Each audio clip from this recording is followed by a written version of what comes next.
have my index cards for you.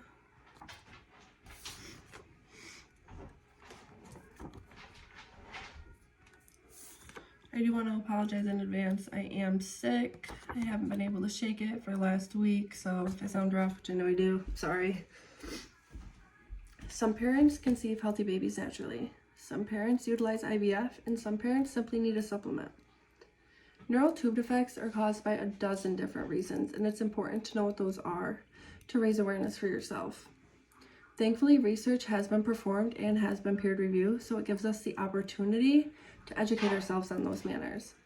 Today, we're going to talk about what exactly a neural tube defect is, what may cause or influence the development of one, and what you can do to take preventative matters into your own hands. You may have heard of spina bifida, but have you heard of anencephaly? Let's talk about how they relate. So according to the epidemiology of neural tube defects, which is a peer-reviewed journal based on scientific findings, a neural tube defect is a malformation secondary to an abnormal neural tube closure that occurs between the 3rd and 4th gestational age week. So what that means, between the 3rd and 4th week of pregnancy, a structural defect would occur along the neural axis, which affects the brain, and it can cause an exposure of neural tissue. Neural tube defects are often broken into two different categories. So we have, on one hand, a defect that affects the cranial structure, like anencephaly or crania, and on the other hand, we have defects that affect the spinal structure, like spina bifida. More often, we see parents opting for a medical abortion to terminate the pregnancy, being that neural tube defects aren't exactly life substantial. But we do have parents that go full term, and they often experience things like stillborns, infant mortality, or even lifelong disabilities depending on their child's lifespan. And you may be wondering, how on earth do these people get to the point of having to make such a crucial decision?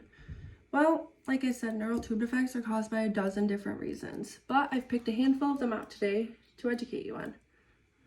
It may be obvious, but chromosomal and genetic factors can be a huge factor in influencing your risk or probability for a neural tube defect. A very common one is the MTHFR gene mutation that most people carry.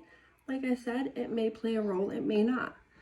But another very common and not considered influence on neural tube defects is your race and ethnicity.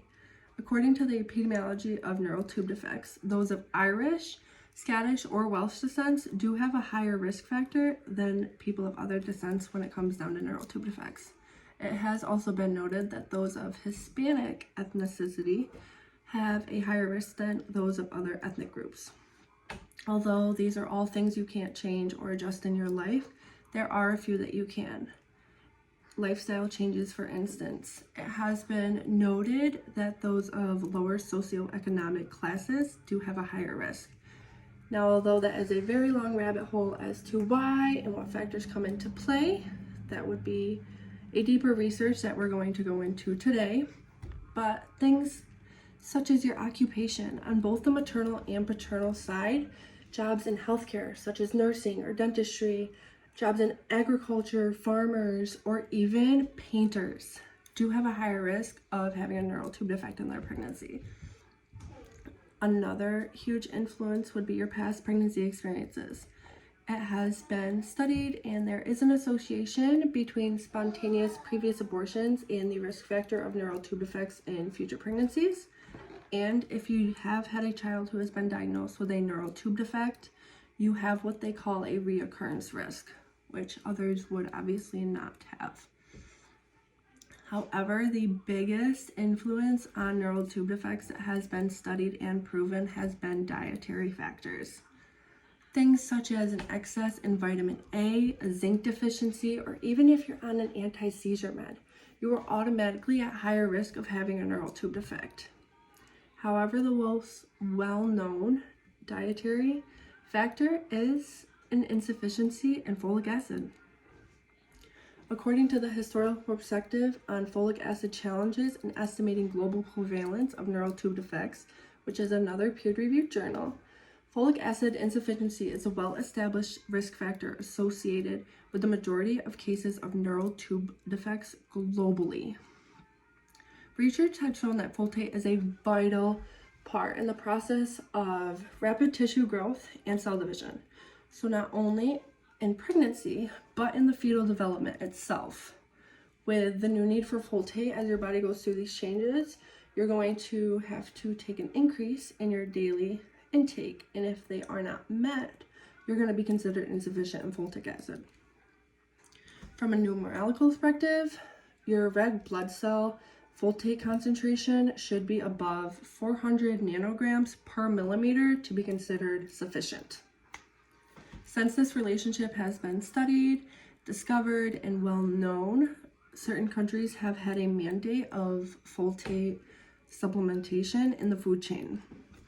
For example, the United States and Canada since 1998 have had a fortified zero grain requirement for folate. And it has shown on the global perspective that countries who lack this mandate and countries who have it, their relationship and correspondence with neural tube defects does equivalent to the requirements. However, the research on neural tube defects is far from over. However, acknowledging what a neural tube defect is, being well aware of what they are, knowing what can cause a neural tube defect or influence the development of one, and how you can prevent this experience for your own family is so important. To sum it up, you may not be able to control certain influencer factors like your race, ethnicity, or even a chromosomal issue you may have, but you can monitor your lifestyle choices and your dietary needs to lower your risk that you may already obtain. Everybody always says, it's never going to happen to me until it does. So just be aware. Thank you.